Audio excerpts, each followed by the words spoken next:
Hey, what's going on everyone? It's Alwyn here. I hope you guys are all having a wonderful day as always. Couple stimulus updates today, so let's get right into those. So President Joe Biden said that the Republican stimulus proposal yesterday was insufficient and it was way too small of a proposal, and then went on to instruct the Democrats to move boldly on passing the $1.9 trillion stimulus package.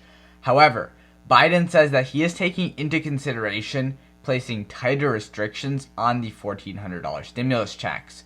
The Democrats in the House have begun to draft the stimulus proposal into an actual bill.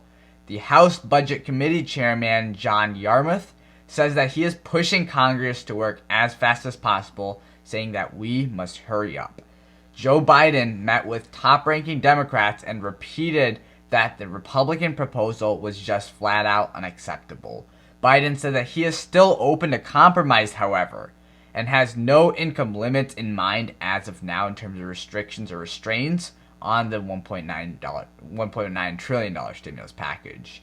Top-ranking Democrats are suggesting to give stimulus checks to only the people making $50,000 or less. Progressive Democrats are against this idea, saying that it would cut off millions of Americans who are relying on money to come through and essentially betray the American working class or middle class workers. 8 million Americans who are unemployed are not receiving currently any form of unemployment benefits. Democrats are faced with the reality that Senator Joe Manchin, while he can still have the option to vote against the $1.9 trillion stimulus package that is currently being drafted in the House, even with reconciliation, the Senate will need every single Democratic senator to vote for the bill. Senator Joe Manchin said that he is okay with the $1.9 trillion price tag, but is insisting that the bill should gain support of both parties, the Republicans and Democrats, in order to have unity. Manchin says that he wants it to be a bipartisan proposal. So if they go on and go through, essentially what he's saying is that if we are going to throw caution to the wind and shove it down people's throats, that will not happen essentially. The stimulus bill is being currently written up in the House floor, and if Manchin sees something that he does not like, he is threatening to vote against the stimulus package. If Manchin votes no for any single reason, then the Democrats' only hope is to gain one Republican vote in the Senate. That is why Biden is entertaining the idea of imposing some sort of essentially income limitations or income requirements, eligibility requirements for the stimulus checks. However, the Republicans are not responding well and are claiming that Biden is forcing through a radical and a liberal wish list. Republican Representative Jason Smith said that the Democrats' plan is to use the pandemic to seize more government control over the American people.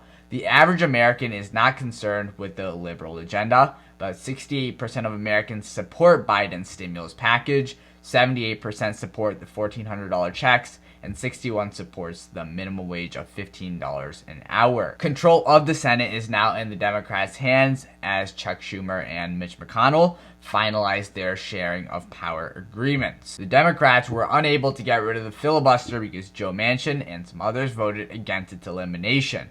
This means that the Republicans can still raise objections and raise a 60-vote majority before the Senate votes on the bill.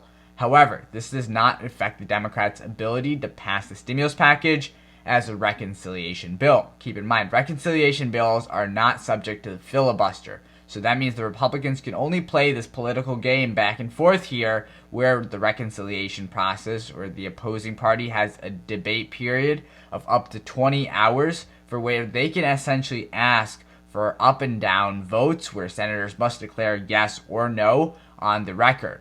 This is pretty concerning, at least for senators, because this can cause a lot of controversy within the senators, or, at least in their lifestyle, because now they're, put in front of the public, essentially.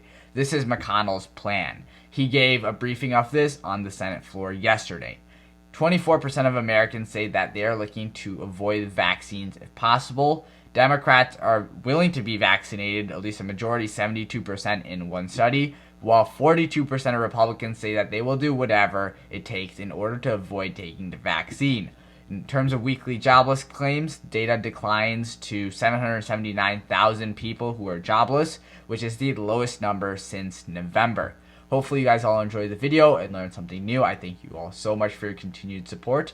I do appreciate it a lot. Make sure to go down below and drop a like in the video if you did enjoy. It does help me out tremendously. Subscribe to the channel if you're new. Comment down below. Till next time. Peace.